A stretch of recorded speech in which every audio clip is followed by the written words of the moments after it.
yang Masya Allah. Bahkan para awliya illah ketika zaman dahulu untuk mencari suatu kemakrifatan, tidak sedikitnya tirakat hingga berbulan-bulan, tidak makan, tidak minum, untuk mengetahui bahwa yang mematikan dan menghidupkan tidak ada kecuali Allah. Kita bukan karena tidak makan dan tidak minum kita mati, tidak, tapi Allah lah yang mematikan. Kita hidup pun pada hakikatnya Allah lah yang menghidupkan. Tanpa zat Allah yang ada di dalam diri kita, tentu kita ibarat mayat. Tentu ibarat kita sesuatu yang tidak ada gunanya. Makanya dalil la haula wala quwwata, tidak ada daya dan upaya ya angin kersane Gusti Allah Subhanahu wa taala. Kita bisa ngaji di sini, kita bisa duduk di sini bermuajahah, bertatap muka, bisa mendengarkan. Allah lah sebetulnya yang menggerakkan kita, yang memberikan penglihatan kepada kita, yang memberikan pendengaran kepada kita.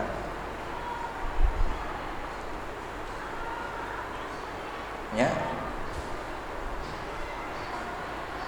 Apabila kita cari lagi lebih dalam para jamaah, mungkin di dalam kitab Ihya Ulumuddin ada sedikit penjabaran melalui apa yang kita sebut qalbun, hati. Ya, hati. Masya Allah, luar biasa itu. Biasanya kalau di halakoh usbu'iyah ada kisi-kisinya, saya kasih tahu. Cuman kalau di sini hanya sedikit penjabaran berkaitan dengan hati. Hati sanubari. Disitulah para jamaah tempat yang kita sebut dengan nafsu. Dengan nafsu. Nafsu itu adalah keinginan diri, kahayang diri. Ya, disitulah letaknya nafsu. Makanan di dalam kelas, di dalam Quran jelas, ala bidzikrillah tatma'innul qulub, bahwa zikir itu ialah pembersih daripada hati. Dan cara untuk melemahkan nafsu tersebut yakni tidak lain dan tidak bukan perbanyak kita eling terhadap Allah. Terlalu ingat akan Allah. Duduk Allah, berdiri Allah. Ya, gitu. Ya bagaimana Allah terhijab oleh sesuatu? Sedangkan kalau tidak ada Allah, niscaya tidak akan ada sesuatu, tidak akan ada makhluk. Justru karena adanya makhluk, disitulah adanya Khalik. Ya, gitu. Gitu mungkin gitu ya. Ya adabaka kaifa yadharul wujudi fil adam. Sungguh ajaib, sungguh menakjubkan, sungguh mengherankan. Gitu. Kaifa yadharul wujudi fil adami, bagaimana zahir wujudnya di dalam ketiadaan. Sungguh mengherankan Allah. Padahal jelas Allah tidak ada hijab dengan makhluk, tapi ajaib. Allah tidak tampak, Allah tidak zahir, ya, wujudnya di dalam ketiadaan. Sungguh ajaib, sungguh mengherankan. Ya. Padahal Allah dekat dengan kita, tapi tidak zahir wujudnya. Masya Allah. Itulah salah satu kunci yang ada dalam sholat. Allahu akbar. Allah maha besar. Di dalam ruku, subhana rabbiyal a'zim, maha suci Allah yang maha agung. Di dalam sujud, subhana rabbiyal a'la wa bihamdi. Itulah bukti memuji kita akan kebesarannya Allah, keagungannya Allah, dan kemahatinggiannya Allah. Maka kalimat-kalimat sholat seperti itu jangan hanya sekedar dibaca oleh lisan, melainkan hati pun ikut membacakan. Karena sesungguhnya lisan itu hanya sarana, media untuk menolong akal dan pikiran. Padahal sejatinya hati inilah yang harus kita seringkan dalam kondisi kapanpun dan dimanapun, untuk senantiasa mengingat akan keagungan Allah. Allahu Akbar, hati yang harus dipakai kita. Allah maha besar, Allah maha, ya, ajaib Allah. Soak.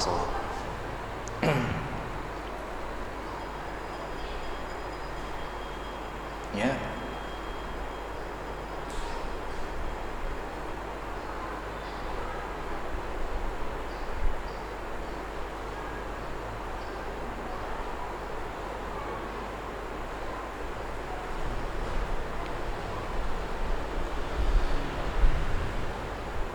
Mana dia?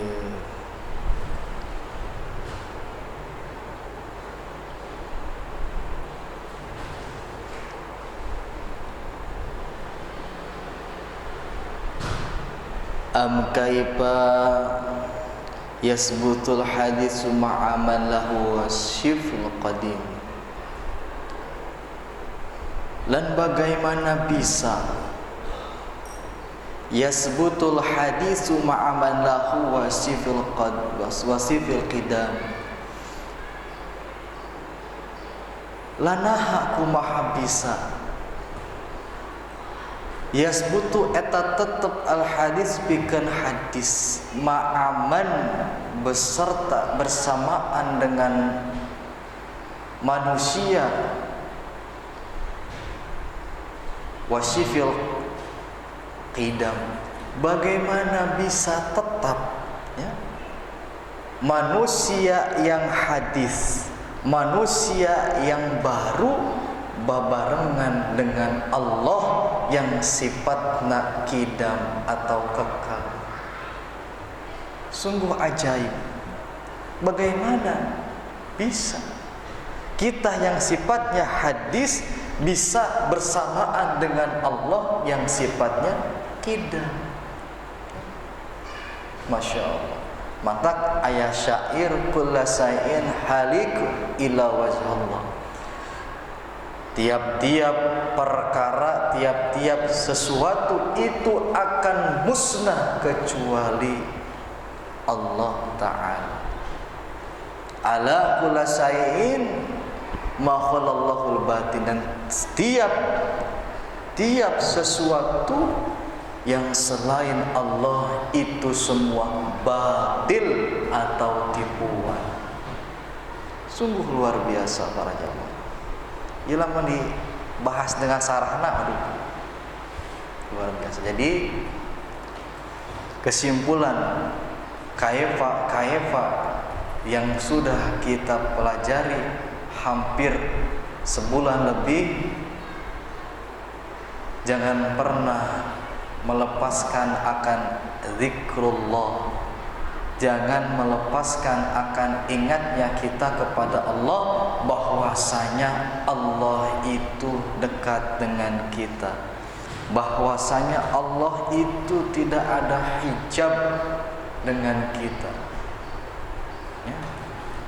Apabila kita sudah mengetahui bahwa Allah memang dekat dengan kita, tidak akan berani kita melakukan maksiat sekecil apapun, karena semua kita yakin ada pertanggungjawabannya. Ketika melaksanakan maksiat ada siksa, tatkala melakukan maslahat disitulah ada ganjaran. Pasti melakukan amal-amalan soleh setiap hari, ya. Bismillahirrahmanirrahim. Man taraka minal jahli syai'an min arada ayyuhdisa fil waqti ghairu madhaharullahu fihi. Nah, ieu makalah yang selanjutnya. Ma taraka mual tidak akan meninggalkan minal jahli tina kebodohan, tidak akan meninggalkan daripada kebodohan syai'un hiji perkara. Man aroda sahajalma anu karep ieu jalma yuhdis ngaya-ngayakeun ieu jalma minal wakti tina waktu ghairu ma adharu hullahu fihi, selain sesuatu yang sudah anu enggeus dijohirkeun ku Allah di dalam sesuatu kitu tuh. Tidak akan meninggalkan dari kebodohan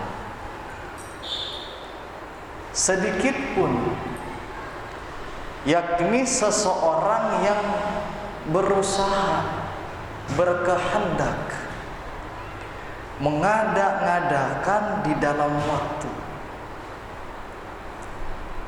selain perkara yang telah dizahirkan oleh Allah.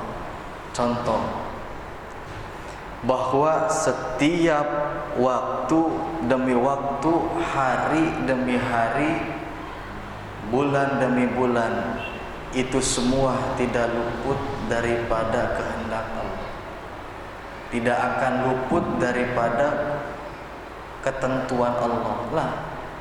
Seseorang ya, yang masih mengada-ngadakan di dalam waktu, itulah bukti bahwa seseorang itu termasuk orang yang jahli, orang yang bodoh. Contoh, kita semua sudah ditakdirkan oleh Allah sebagai pekerja. Apa yang kita harus lakukan? Ridho, menerima ketentuan Allah, sabar dalam menjalankannya, karena yakin diberinya pekerjaan ini adalah sudah ketetapan Allah. Inilah makom yang harus kita cari. Jangan sampai ketika kita telah diberikan ketentuan oleh Allah, ketetapan oleh Allah, justru malah kita ingin pindah dengan kehendak kita, dengan diselimuti oleh hawa nafsu kita. Itulah ciri orang yang bodoh. Karena apa? Ketika Allah hendak memindahkan amal seseorang, pekerjaan seseorang, maka akan Allah pindahkan dengan kehendaknya, dengan caranya. Gitu. Artinya jangan sampai kita ingin pindah ke dalam pekerjaan kita hanya ingin diselimuti oleh nafsu kita, karena hanya ingin seolah-olah itulah keinginan kita. Contoh, saya bekerja di perusahaan tekstil. Ini sudah ditetapkan rezeki saya dari situ. Kita ridho, saya ridho, ikhlas, sabar dalam menjalani kehidupan. Meskipun gaji sekian, pengeluaran sekian, dan sisa sekian. Terus di dalam hati saya, ya Allah, coba saya seperti ini. Mungkin gaji saya akan lebih besar, mungkin kehidupan saya akan lebih enak. Nah, itulah yang disebut nafsu. Padahal tatkala kita belum diridhoi oleh Allah pindah ke dalam pekerjaan yang lain, itu bukan menjadi solusi akan berubahnya kehidupan kita. Bahkan sebaliknya, sama saja kita telah keluar daripada apa yang telah Allah tetapkan kepada kita. Itulah kebodohan kita. Padahal di setiap sesuatu, hari demi hari, waktu demi waktu, tidak luput daripada kehendak Allah Subhanahu wa ta'ala. Ya, itu. Jadi kembali lagi ke dalam makom asbab dan tajrid. Ya, makalah-makalah yang kemarin. Kita oleh Allah ditentukan dalam makom asbab. Tidak boleh ada keinginan kita masuk ke dalam makom tajrid. Begitu juga sebaliknya, ketika Allah tetapkan kita di makom tajrid, tidak boleh ada keinginan kita untuk masuk ke dalam makom asbab. Karena dua-duanya itu tidak luput dari ketetapan Allah Subhanahu wa ta'ala. Itu belajar melibatkan Allah di setiap sesuatu. Karena apa? Karena Allah lah yang wajib kita cintai. Karena Allah lah yang memang seharusnya yang harus kita cintai. Gitu para jamaah. Aduh. Ya.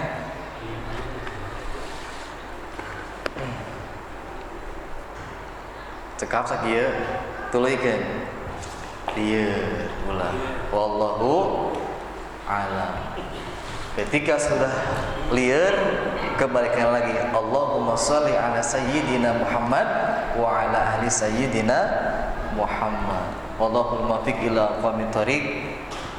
Assalamualaikum warahmatullahi wabarakatuh.